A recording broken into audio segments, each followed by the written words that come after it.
Más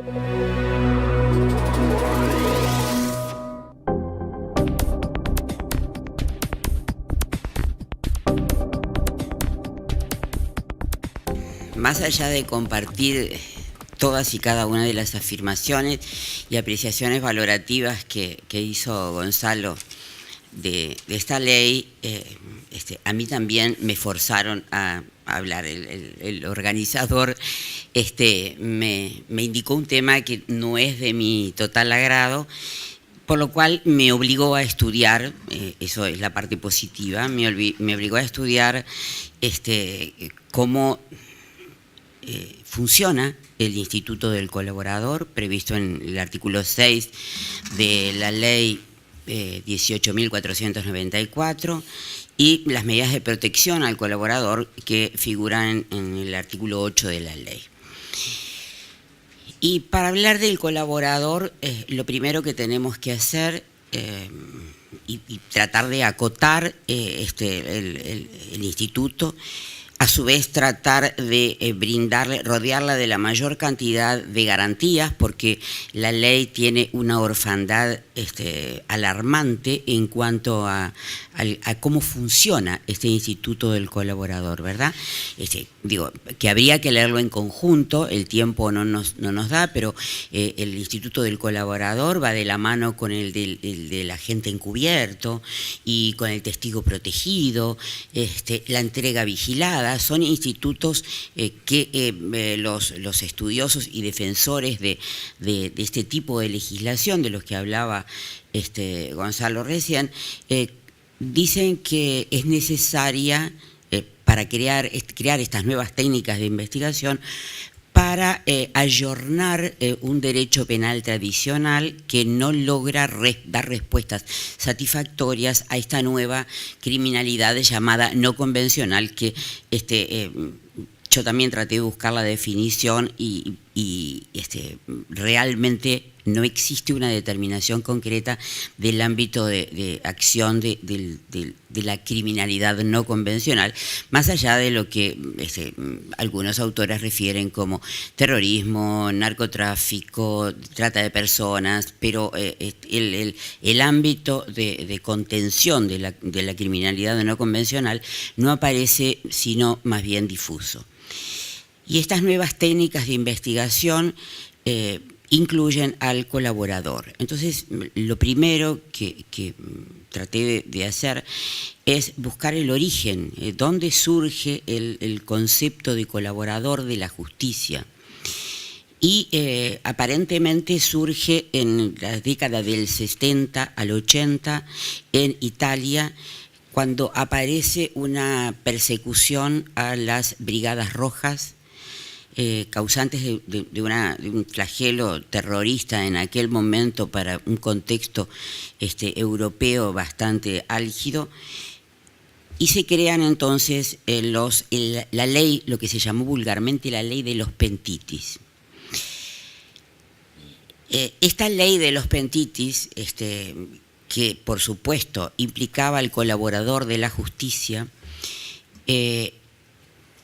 vino a solucionar el tema del terrorismo, pero a su vez ya empezó a notar eficiencia en aquel momento esta legislación para combatir el narcotráfico, que era un fenómeno que se venía dando, y en los años, sobre todo en los años 90, se amplió la estructura del colaborador de la justicia a otros delitos. Pero también, honesto es decirlo, mucha de la eficacia y la eficiencia del colaborador de la justicia lo fue porque venía unida a un profesionalismo muy riguroso en las investigaciones, y además al criterio de unificación de las investigaciones, ¿verdad? Se trataron de unificar investigaciones que cumplían diferentes sectores de la administración de justicia, y entonces aparece el arrepentido, el pentiti, aparece a ser un instrumento que se maneja con éxito en Italia. En España se sigue manteniendo la legislación del arrepentido como un colaborador de la justicia que va a atenuar la conducta del delito, no ya como lo manejaban los italianos, de que se disminuía la pena en su mínimo y en su máximo y se podía llegar hasta la exhibición o la transformación de perpetua en una pena de 20 años. Los españoles simplemente lo ven como una mitigatoria, una circunstancia de atenuación en la determinación de la pena y requieren, además de la colaboración efectiva con la justicia, requieren la reinserción social como condición sine qua non para la aplicación de este instituto en el derecho español. En nuestro derecho, ¿qué pasa cuando tenemos los primeros anuncios de lo que es arrepentido y cuán diferente es la situación? Bueno, en nuestro derecho, que por supuesto, como todos sabemos, nuestro derecho sustantivo es fiel sucesor de la legislación italiana, y en el Código Sanardelli y en el Código Rocco plantea, yo lo único que pude encontrar fue como antecedente de nuestro derecho dos situaciones. La primera es la del desistimiento en el iter criminis, el desistimiento voluntario que es premiado por nuestro derecho, y en otro ámbito, en las mitigatorias, el artículo 46, numerales 8 y 12, que refieren a la reparación del mal y a la colaboración con la justicia. Pero lo cierto es que tanto el Instituto del Desistimiento como estas dos mitigatorias no tienen la naturaleza premial que la colaboración con la justicia o el arrepentimiento prevé. Pero lo cierto es que nuestro legislador no le importó, seamos honestos, no le importó la actitud subjetiva del sujeto. Al legislador no va a premiar el arrepentimiento del sujeto. Nuestro legislador lo único que premia es que colabore con la justicia.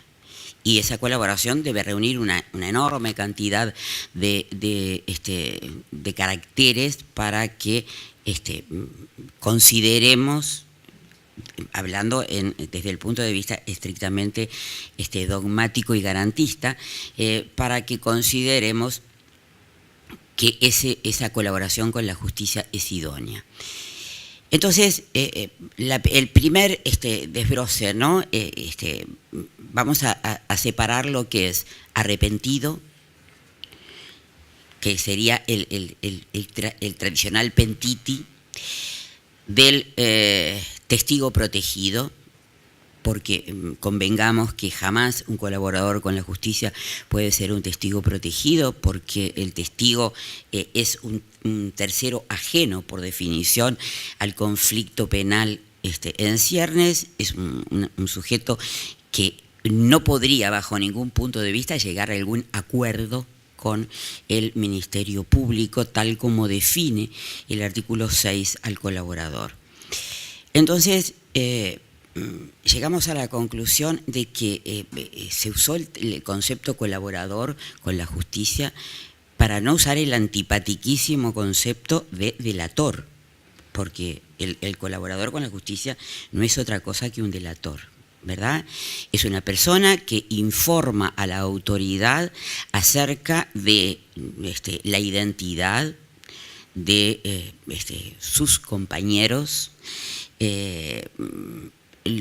aporta datos que puedan ser fructífera la investigación, aporta datos respecto no solo de las materias primas, de los efectos conseguidos con el delito cometido, sino que también habla del modo de comisión de los delitos en la organización, etcétera.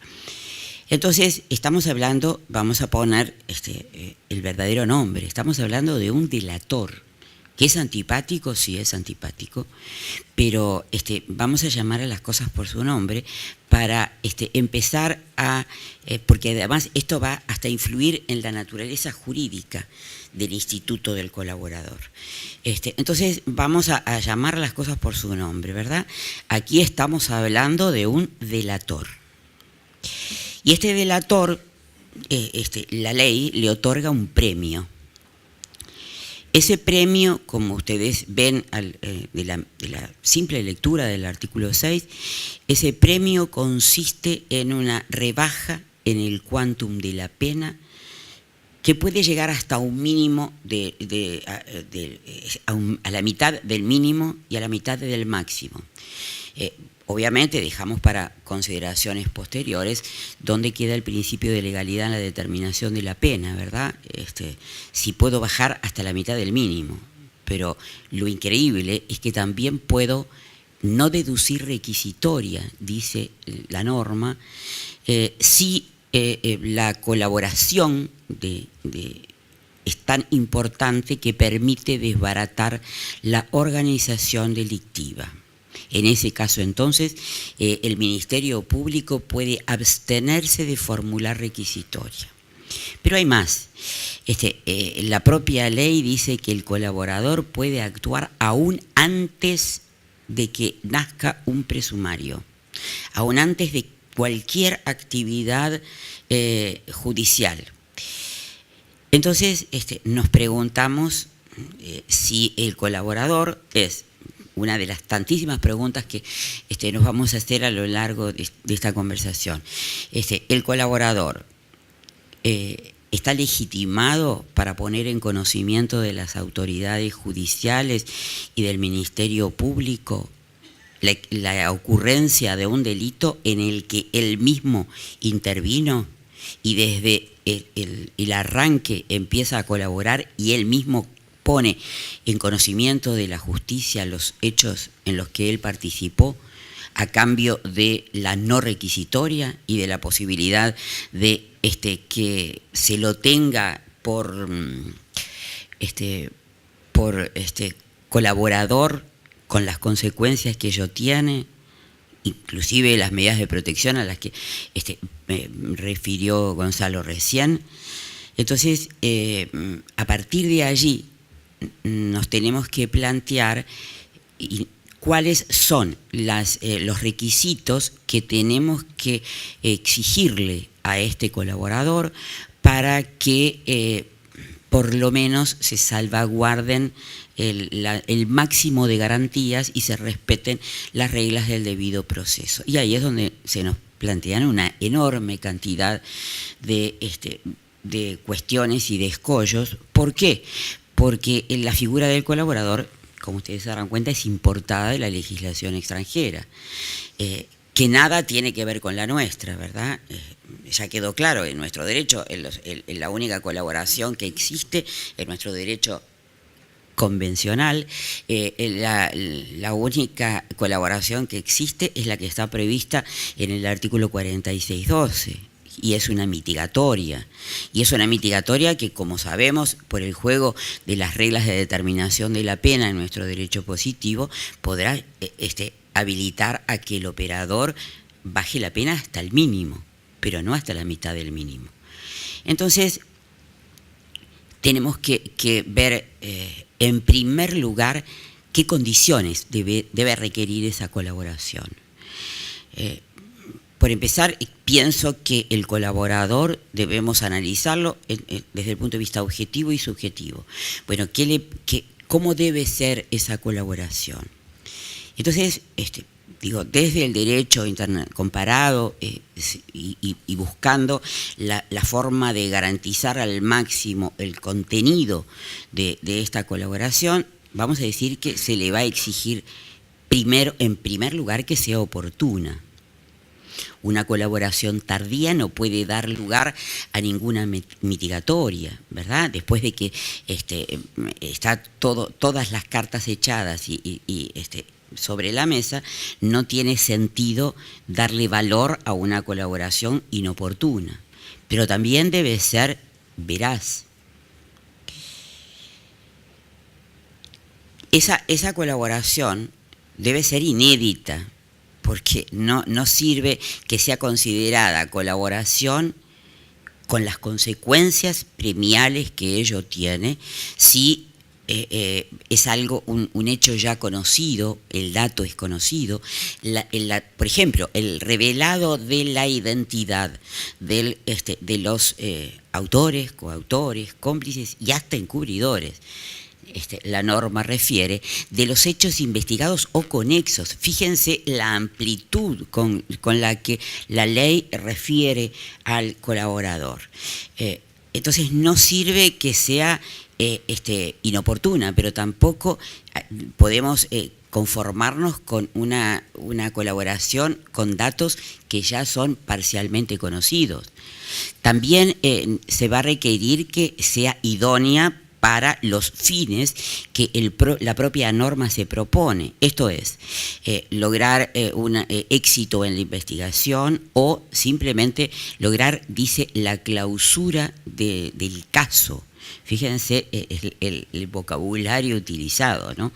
Entonces, debe ser idónea, además, y debe ser fácilmente comprobable. ¿Por qué? Porque entendemos, desde el punto de vista estrictamente garantista, que si esa información oportuna, inédita, idónea, relevante, porque debe ser relevante para la causa, además debe ser comprobable. ¿Por qué? Porque si no se comprueba la veracidad, y allí vamos a reclamarle al colaborador elementos subjetivos que ahora vamos a ver, si no se comprueba aquello que está vertido en un acta, y después vamos a ver cómo entendemos que debe ser el funcionamiento del labrado de esa acta, mientras no constatemos, no verifiquemos la veracidad, la oportunidad, la idoneidad y la relevancia de esa información, esa información no va a obtener los beneficios que además entendemos que, y acá se nos presenta un gravísimo problema, entendemos que debe medirse puntualmente el grado de esa colaboración a los efectos de determinar adecuadamente y simétricamente la naturaleza del premio. Y aquí se nos presenta también el gravísimo problema de saber cuál es el baremo con el que se mide la colaboración respecto de la mitigación de pena o la exención de pena que voy a acordar en un acta. ¿Quién lo valora? ¿Cómo se valora? Porque desde el punto de vista estrictamente legal, en la norma no se habla de una sola intervención del juez en todo este acuerdo.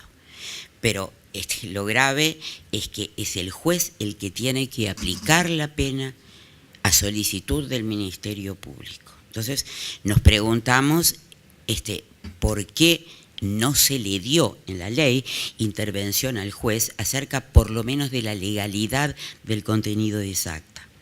Y entonces creemos que una de las formas de garantizar para los otros coencausados, ¿verdad? Y después vamos a ver qué cuestiones constitucionales o procesales pueda tener este instituto. Presentimos que la actividad del juez respecto como contralor de la legalidad es necesaria, imprescindible, no solo porque fíjense que esto trae un modelo que es una copia, es muy raro porque es una copia del acusatorio, pero con un poder exacerbado al fiscal. Entonces yo creo que una buena cosa sería, porque nosotros todos sabemos que en nuestro proceso penal vigente, 1980, nosotros tenemos una norma, el artículo 5, que a veces como que lo olvidamos, ¿verdad? Que debe atenderse ante la oscuridad de la ley a la doctrina más recibida. Y fíjense qué casualidad, nosotros tenemos un código aprobado, esperemos que entre en vigencia en el 2017, así como está y sin toqueteos, pero va. Y fíjense que en el código, en el nuevo código del proceso penal, todas las actas y todas las actividades que cumple el Ministerio Público son sometidas a un control de legalidad del juez, todas.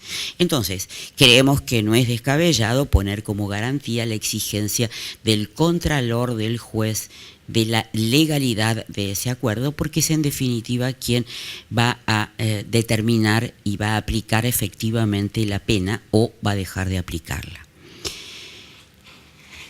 Entonces, decíamos que además de ese contenido objetivo de la colaboración, requerimos un contenido subjetivo, la credibilidad subjetiva del colaborador, por no decir delator. Necesitamos que sea creíble y para eso, desde el punto de vista estrictamente subjetivo, vamos a reclamar no solo la verificación de la existencia, sino de la consistencia de las declaraciones que se vertieron en un acta. Y entonces vamos a valorar no solo su situación personal, su historia de vida, la espontaneidad de su declaración, la completud de su declaración. No sirven declaraciones parciales, sino que deben ser declaraciones no solo puntuales, sino que abarquen toda la actividad delictiva.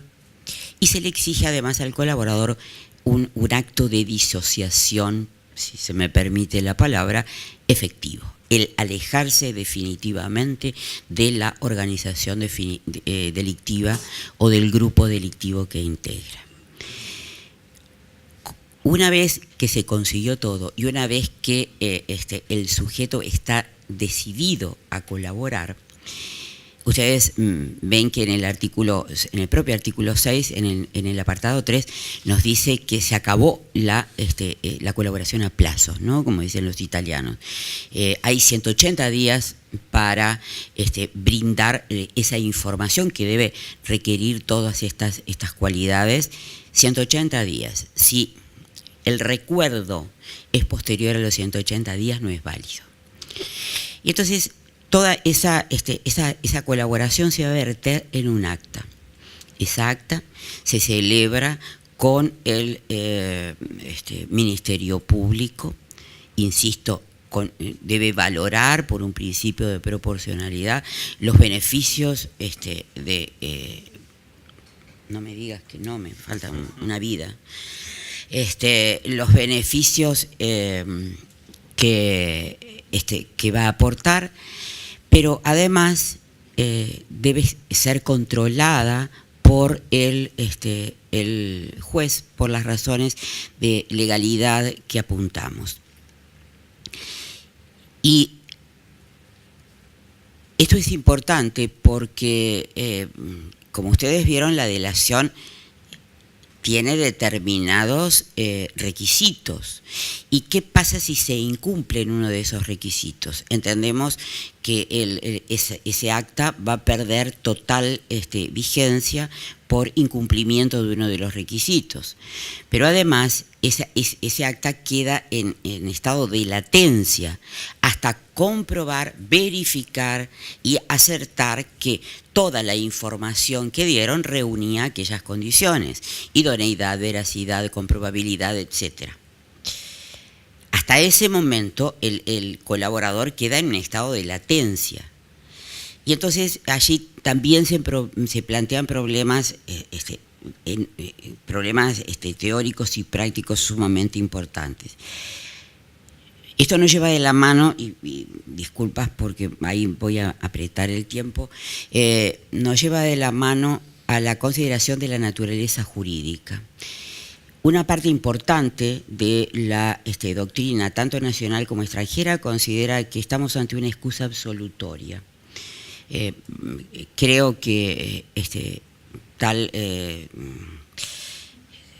consideración no es de recibo, al menos en nuestro derecho. Y ello porque aún tomando la clasificación de, entendiendo que las excusas absolutorias tienen diferente filosofía fundamental, ¿no? El Estado declina la posibilidad de aplicar pena por razones de estricta política criminal. Entiende que son medios loables y deja de aplicar pena en determinadas circunstancias. Pero más allá de eso, fíjense que aún en la clasificación que hace Zaffaroni de las excusas absolutorias, que dice que hay excusas que excluyen la pena y otras que cancelan la pena. Las que excluyen la pena, recordarán ustedes que eran aquellas que tenían en cuenta un elemento preexistente, un acontecimiento preexistente a la comisión del delito, sería, por ejemplo, el parentesco en los delitos contra la propiedad, de las que cancelan la pena, que son una condición que surge a fortiori. ¿Cómo sería el caso, verdad? La delación a fortiori del delito cancelaría la pena por un acto externo a la voluntad del sujeto. Pero lo que sucede es que la excusa absolutoria absuelve, no aplica pena, ¿verdad? La excusa absolutoria no mitiga la pena, deja de aplicarla. Tampoco aplica una clase de penas y la otra no. Es la inhabilitación, sigue vigente aún para el colaborador, aún para el colaborador más eficaz.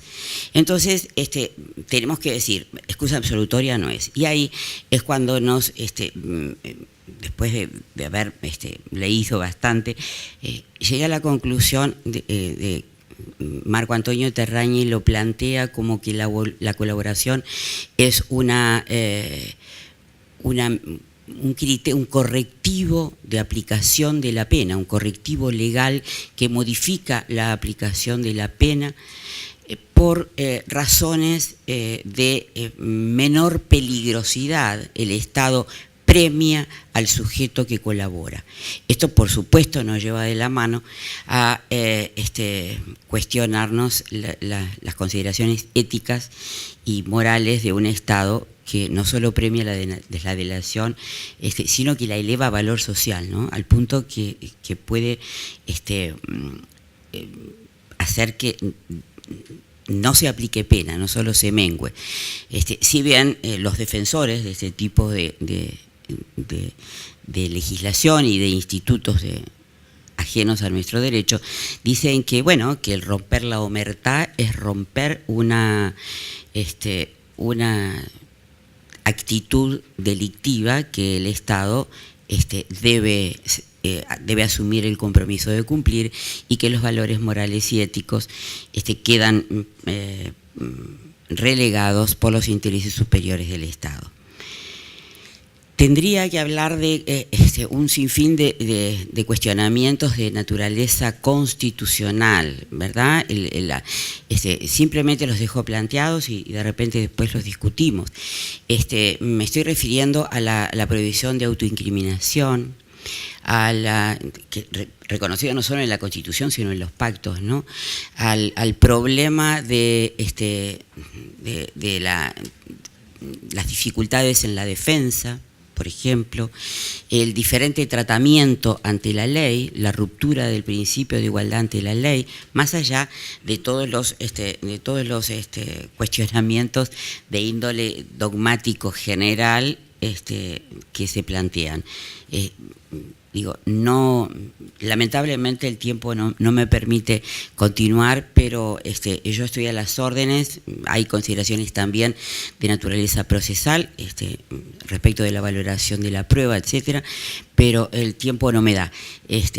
Más allá de decirles que me parece altamente criticable no solo la ley, sino los institutos que se vierten en la ley para la averiguación de la verdad, coincido absolutamente con Gonzalo, que estaba todo solucionado con el encubrimiento, y así estuvimos de acuerdo hace casi, te corrijo, casi 20 años hace, que estamos de acuerdo en ese criterio desde que salió la primera ley de lavado de activos. Muchas gracias.